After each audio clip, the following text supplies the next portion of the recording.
জটিলতা পেছনে ফেলে বিপিএল যে মাঠে গড়াচ্ছে সেই আভাস পাওয়া গিয়েছিল আগের রাতেই। ছুটির দিনে মিরপুরে ঢাকা পর্বের প্রথম ম্যাচ যা উপভোগে দর্শক স্টেডিয়ামমুখী হলেও পারফরমেন্স দিয়ে ভক্তদের প্রত্যাশা পূরণে ব্যর্থ হয়েছেন ক্রিকেটাররা।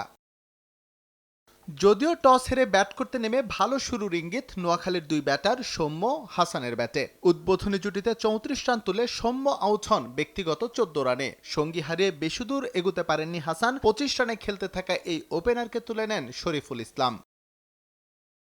2 উইকেট হারানোর পর জাকের আলী অনিককে নিয়ে বড় সংগ্রহ করার চেষ্টা অধিনায়ক হায়দার আলীর, তবে ব্যর্থ হয়েছেন তাদের দুজনই। জাকের 23 রানের ইনিংস খেললেও তা ছিল না টি-20 সুলভ, আর হায়দার আলী আউট হন 12 রান করে।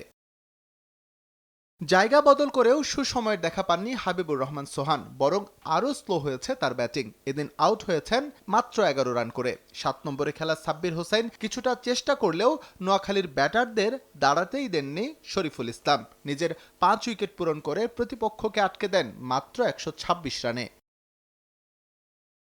জবাব দিতে নেমে দুঃস্বপ্নের মতো শুরু হয় চট্টগ্রাম রয়্যালসের ইনিংস। কোনো রান না করেই আউট হন মাহমুদুল হাসান জয়। নাইম শেখ এক প্রান্তে থাকলেও মাত্র 7 রান করে বিদায় নেন 3 নম্বরে ব্যাট করতে আসা মোহাম্মদ হারিস। এরপর মাহফিজুল 0 রানে আউট হলে ব্যাপক চাপে পড়ে যায় চট্টলার দল।